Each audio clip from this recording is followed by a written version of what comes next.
Hello, and welcome back to Slow English, the channel where you learn English through simple, real stories.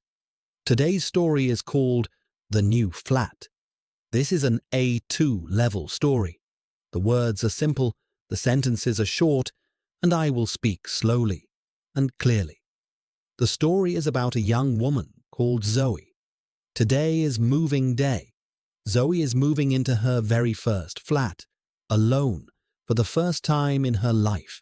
She is excited, she is nervous, and she has a lot of boxes. Are you ready? Let's begin.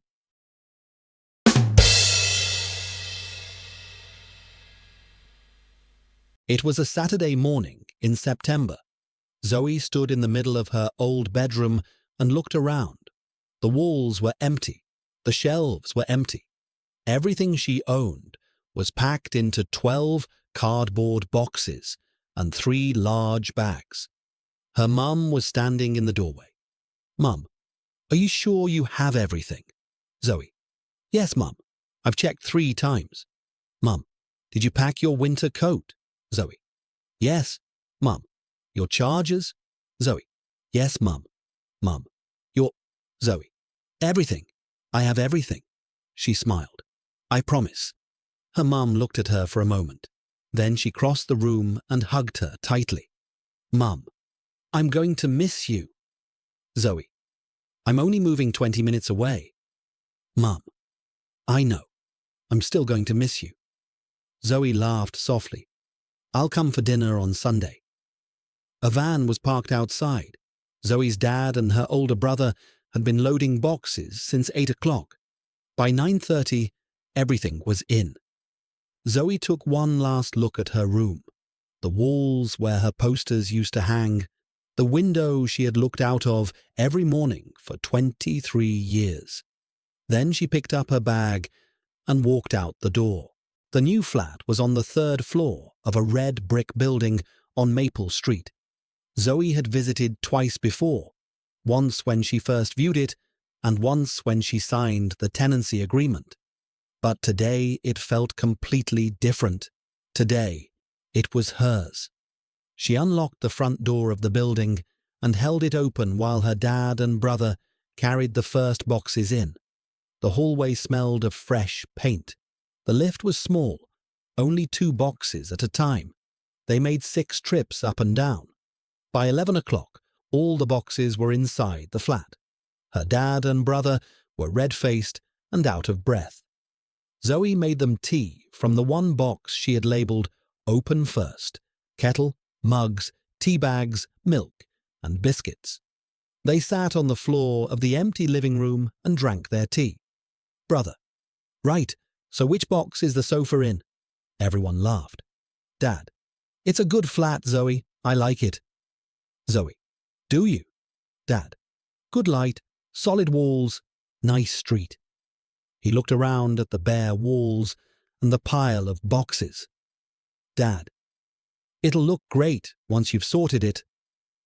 Zoe: "That's the plan." After her dad and brother left, Zoe was alone in the flat for the first time. She stood in the middle of the living room, 12 boxes around her, bare walls, an empty fridge, the sound of traffic from the street below. She took a deep breath. "Right," she said to herself. "Let's start." She was halfway through unpacking the kitchen boxes when there was a knock at the door. She opened it. A woman was standing in the hallway. She looked about 60, with white hair and a kind face. She was holding a small plant in a terracotta pot. Woman: "Hello, dear, I'm Helen. I live in the flat opposite, number 31. I heard you moving in. I just wanted to say welcome." She held out the plant. Zoe: "Oh, that's so lovely. Thank you so much. I'm Zoe." Helen: "Lovely to meet you, Zoe. Is this your first flat?" Zoe: "Yes. Is it that obvious?" Helen: "Only because you look exactly how I looked on my first moving day, equal parts excited and terrified." She smiled warmly. "Don't worry, it gets easier very quickly." Zoe: "That's good to know." Helen: "If you need anything, a screwdriver, some milk, anything at all. Just knock. Number 31. Zoe. Thank you, Helen. That really means a lot. Helen gave a small wave and walked back across the hall. Zoe looked down at the little plant in her hands. She placed it on the kitchen windowsill, the only decoration in the whole flat. It looked perfect. Zoe spent the rest of the afternoon unpacking. Kitchen first. Plates, bowls, mugs, glasses, pots, pans. She arranged everything in the cupboards and felt a quiet satisfaction each time a shelf filled up. Then the bathroom. Towels, toiletries, the small white shelf she had bought from a home store last week. Then her bedroom. She assembled her bed frame. It took 40 minutes and one YouTube tutorial, and made the bed with her favorite blue duvet cover. She plugged in her bedside lamp. She put her books on the shelf.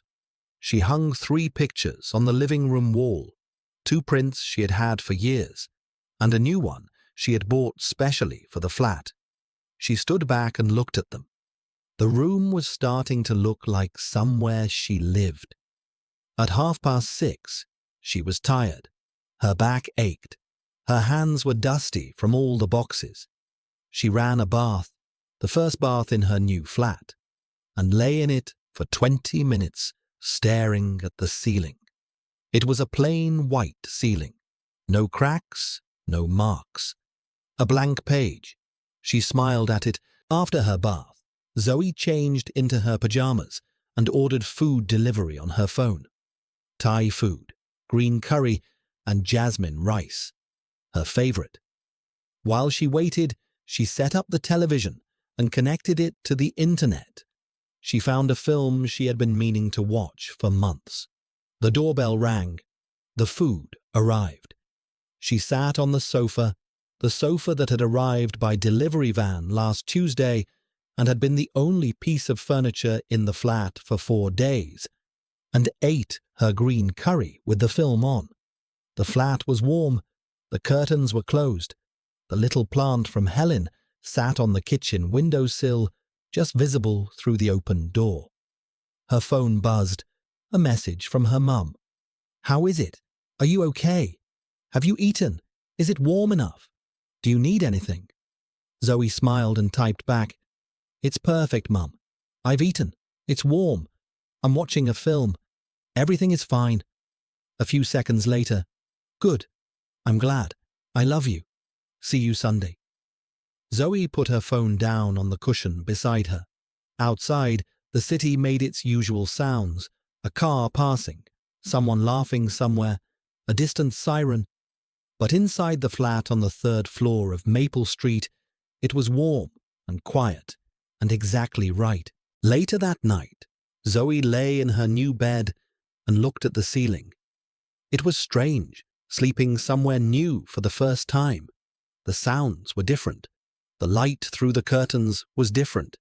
Even the silence felt different. But the blue duvet was the same. The bedside lamp was the same. The book on the shelf was the same. She reached over and turned off the lamp. In the dark, she could hear the city breathing outside the window. She thought about her old room, about her mum and dad, about the van, the boxes, the 6 trips in the lift, about Helen and the little plant on the windowsill. She thought, this is mine now, all of it. And that thought, that small, enormous thought, made her smile in the dark. She closed her eyes and slept, and that is the end of today's story. The New Flat. I hope you enjoyed it. Moving vocabulary is very useful in everyday English. Words like tenancy agreement, landlord, deposit, removal van, and utility bills are all common when you rent a flat or house. And if you have ever moved somewhere new, you know exactly how Zoe felt today. If you enjoyed this story, please subscribe and click the notification bell. A new story every week. Thank you so much for listening, and I will see you next time.